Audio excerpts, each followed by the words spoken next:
So it's really hard to get people into comics. Really hard.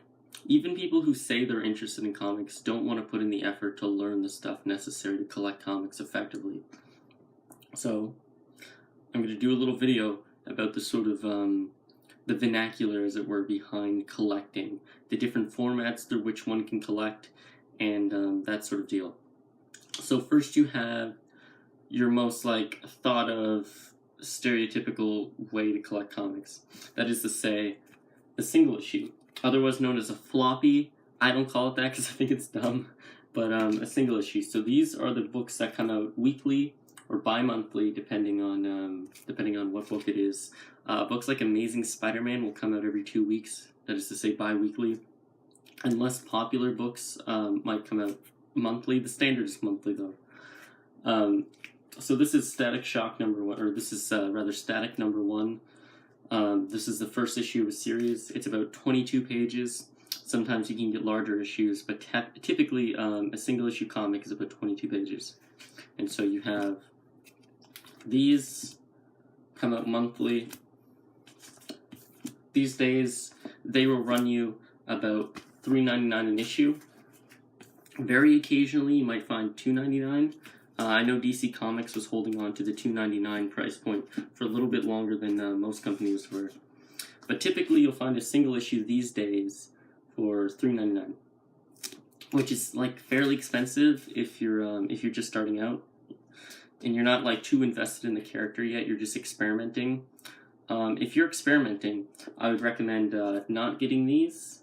If you're just starting out, I would recommend you get a trade paperback. We'll talk about that in a minute. But if you are interested, these things are typically stored in bags and boards, just a sort of poly bag and a piece of cardboard. Now these bags, you can get 100 of them for about $5, $10 most. I wouldn't pay more than $10 for it. But it's just a little poly bag. The cardboard in it. You can get the cardboard for say $15, $10 if you're lucky. Just take your book, slip it in there. This is to keep them safe, obviously, keep the comics from burning each other and staining each other with acid as well. Because if you have 300 comics just sitting in a box, what'll happen is over time the acidic content of the ink will start to eat into the other books and into this book itself. And so you're going to want to, if you collect singles, get a short box or a long box, or just even a filing drawer or something similar to store these in with bags and boards. But here's my recommendation for you. If you're getting into comics for the first time, you're just trying things out, you're getting a feel, I suggest to you the trade paperback. They're fairly inexpensive. This one is $20 US. You can get different paper stocks. You can get older comics, typically are printed on more newsprint-ish paper. New ones are on glossy paper, but it doesn't matter. They're all the same thing. Sometimes the ones that are printed on newsprint will be fairly cheap. And you can get these anywhere, basically. You can get them sometimes at Target. I don't have a Target here. You can get them at Target. You can get them at any bookstore. Any bookstore at all should have these. You can get them off Amazon, Barnes & Noble, In-Stock Trades. If you're in the United States, I totally recommend In-Stock Trades. I got my 2 new omnibuses from them. $50 and your shipping's free. You can get up to 50% off new comics as they come out, these collected editions. Totally recommend In-Stock Trades. Great customer service and fast shipping. Quality packaging, which is important for a lot of people, including myself, because you don't want damaged goods. But yeah, In-Stock Trades. Not sponsored, but I would totally take a sponsorship from In-Stock Trades. But yeah, trade paperbacks, they collect single issues. So you say take the first 6 or 7 single issues, you put them in one of these, and these come out every 6 months or so, depending on how frequently your comic book comes out.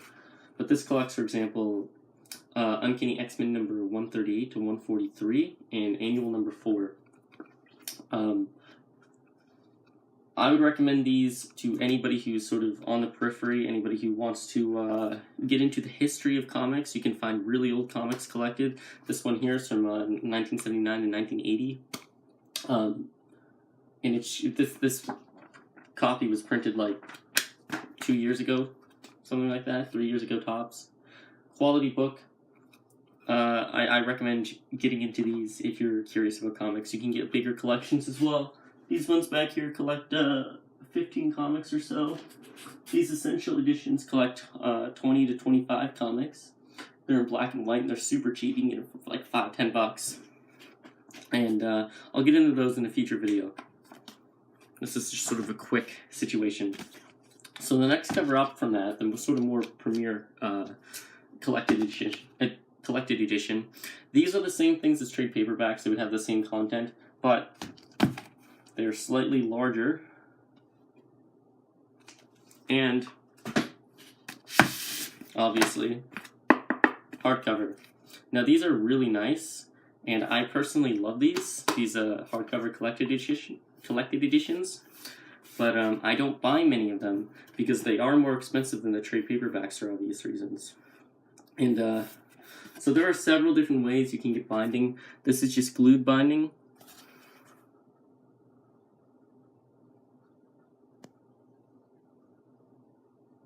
You see that?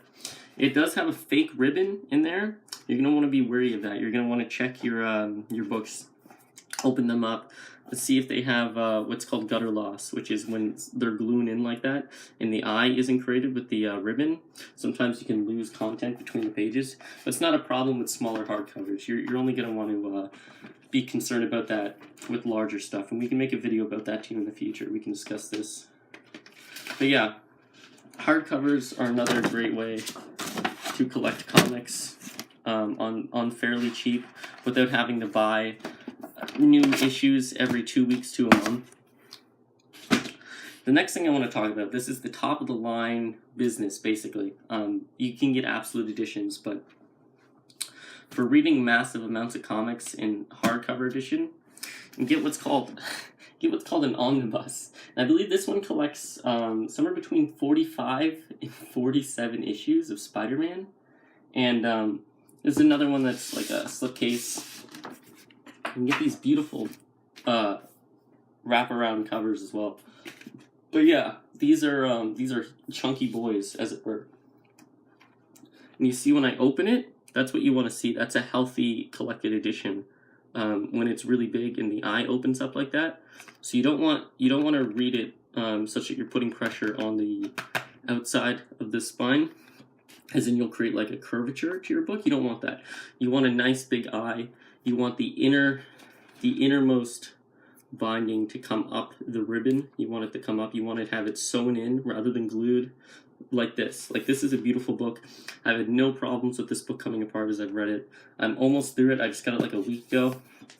And, you know, the spine comes back out. It's not a problem.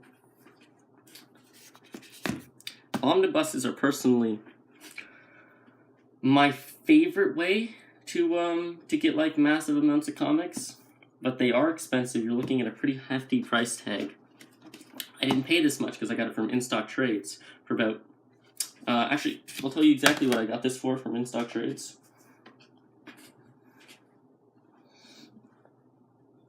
So In-Stock Trades, if you live in the US, I don't, I live in Canada, but you live in the US, $50 or more will get you free shipping, and I totally recommend it. I got this book for $72 in 50 cents from In-Stock Trades. I got volume 2 for $58.75 from In-Stock Trades. You can see it up there behind me, same size. Totally worth it for these massive omnibuses. Now, if I were to get this retail, it'd be $125 in the US. And you see that? $150 in Canada. I live in Canada. And so unfortunately things are a little bit more expensive here unless you know where to get them.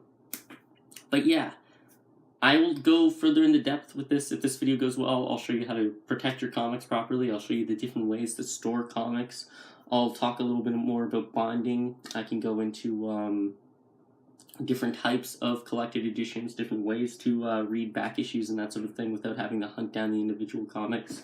Like, for example, essential editions, ultimate editions, epic collections. Don't fret over all that right now. But leave me a comment and a like on the video if you do want me to get into that stuff, and I'll totally look into it. I'll talk to you guys later.